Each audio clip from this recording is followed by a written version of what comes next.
Bonjour et bienvenue dans l'entretien de l'intelligence économique, l'émission consacrée aux coulisses de la mondialisation.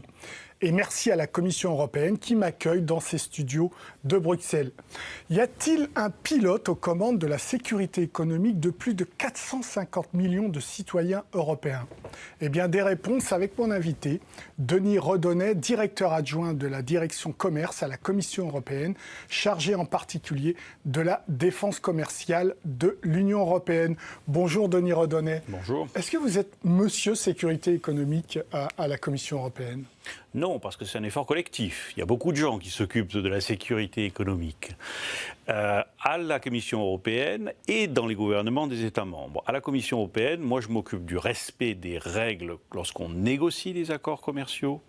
Je m'occupe de l'égalisation des conditions de concurrence. Et oui, je m'occupe aujourd'hui de ce nouvel axe de travail qui est la sécurité économique, où nous devons regarder s'il faut éliminer dans l'économie européenne des risques liés à notre intégration internationale.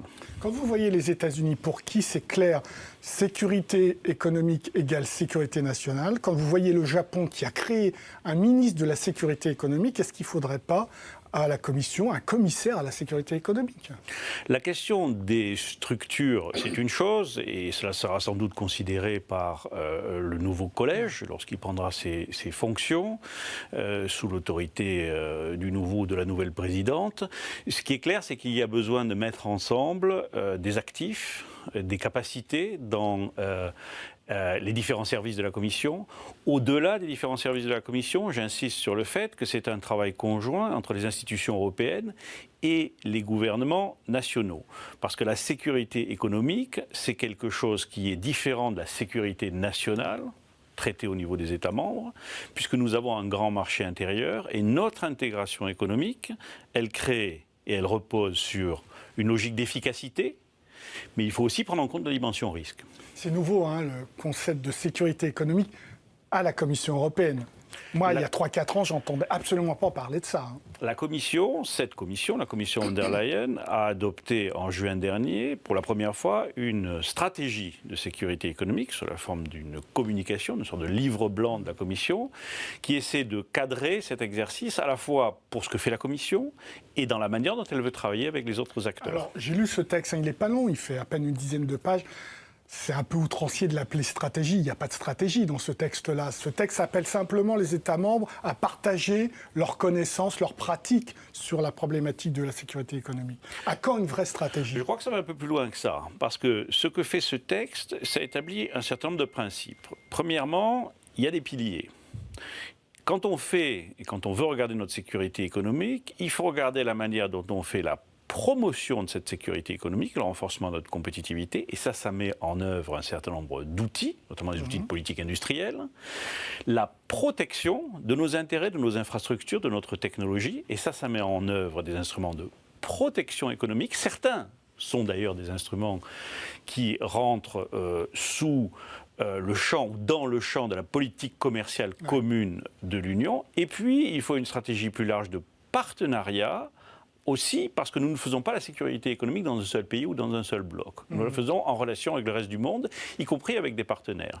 Donc il y a des éléments de stratégie dans la définition d'axes de travail, dans la définition d'un programme de travail qui a commencé, puisque la stratégie économique a conduit la Commission à entamer maintenant une série d'évaluations de risques sur les technologies, risques sur les infrastructures, risques sur les chaînes de valeur industrielles et les risques liés à la possibilité pour certains pays tiers d'utiliser des dépendances à des fins de puissance ou de coercition. Donc ces exercices d'évaluation du risque sont en cours entre la Commission et les États membres et en parallèle, la Commission a fait un certain nombre de propositions sur des instruments juridiques, des nouveaux instruments juridiques, soit nouveaux, soit renforcement d'instruments juridiques existants, pour parer aux risques. Donc tout ça devrait aboutir à la création d'une doctrine de sécurité économique en Europe.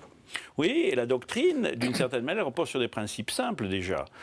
Minimiser les risques et maximiser les opportunités. Nous ne nous coupons pas de l'économie internationale, puisque nous bénéficions énormément de notre intégration dans l'économie internationale, mais lorsqu'il y a des dépendances qui peuvent être utilisées à des fins de coercition, nous devons nous en protéger.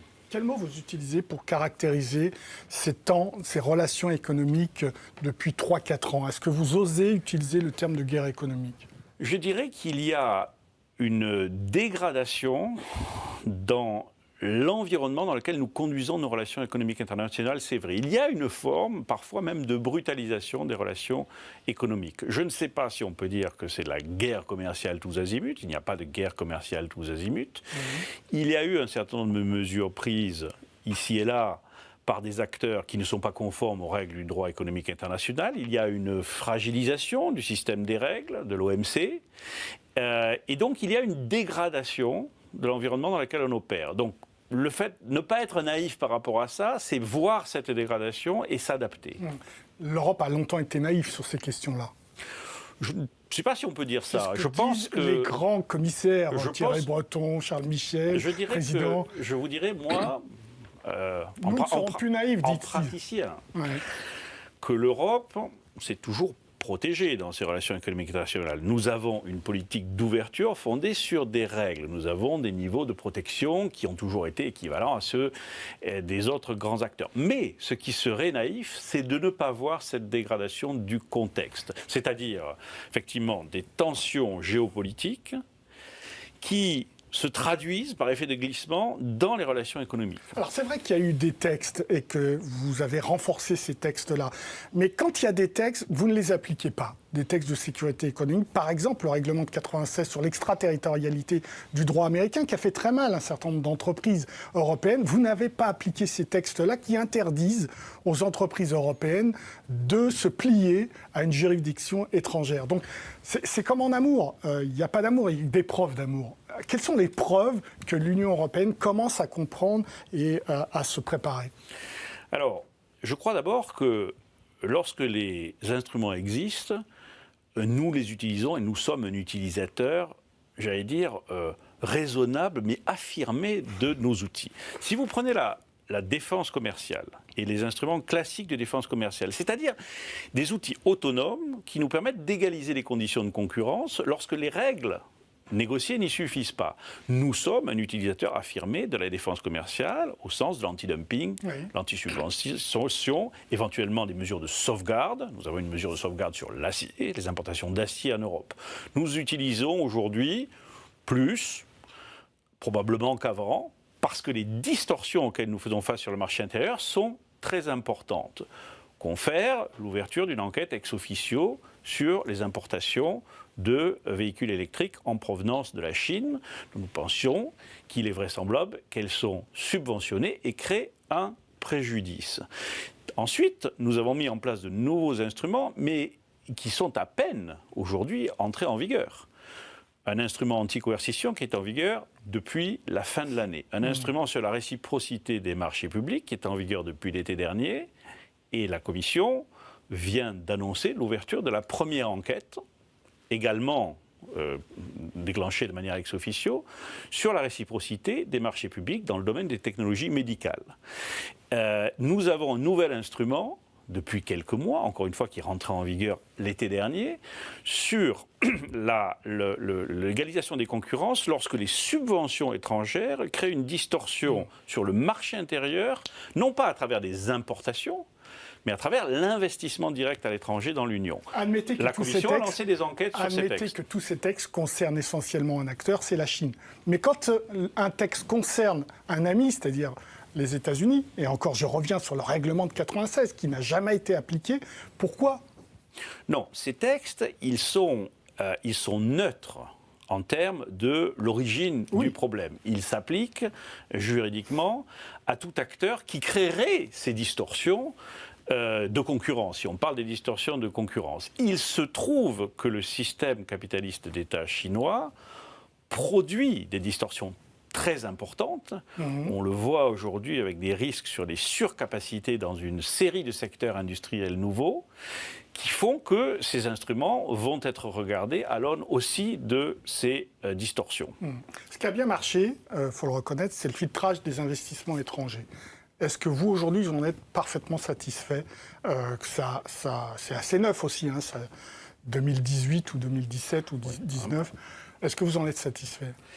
Eh bien, on est satisfait au sens où, effectivement, depuis quelques années maintenant, nous avons un mécanisme entre la Commission et les États membres qui permet de regarder les problématiques liées à la sécurité, à l'ordre public, lorsqu'on a des investissements étrangers, non seulement pour un État membre, mais pour l'ensemble des États membres. Avant, ça n'existait pas. Or, nous avons un marché intérieur intégré. Donc un investissement dans un État membre va avoir des conséquences par le biais des filiales, par le biais des clients, sur les économies des autres États membres. Donc ça existe. Sommes-nous parfaitement satisfaits? Non. Nous pensons que nous devons renforcer cet instrument. Il y avait 3 pays qui ne le faisaient pas encore. Est-ce que là, d'abord, il y a une question de savoir si tous les États membres le font, et ils sont tous en train, aujourd'hui, sans exception, d'aller vers l'adoption de législation nationale. Mais nous pensons qu'on peut renforcer ce mécanisme. Alors, comment est-ce qu'on peut et comment est-ce qu'on doit renforcer ce mécanisme? Très simplement, vous l'avez dit, d'abord, il faut qu'il n'y ait pas de trou dans la raquette, c'est-à-dire qu'il faut que l'ensemble de l'Union puisse procéder à ces mécanismes de filtrage. Deuxièmement, il faut quand même couvrir la totalité des investissements qui peuvent produire des risques.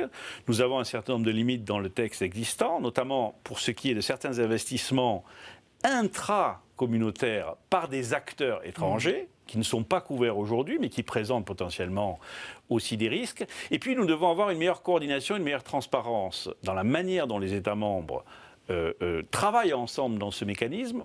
Pourquoi? Pour produire petit à petit plus de convergence dans l'Europe, en Europe, sur l'analyse que nous faisons conjointement de ces risques sur notre sécurité économique. Merci beaucoup, Denis Redonnet, pour vos réponses.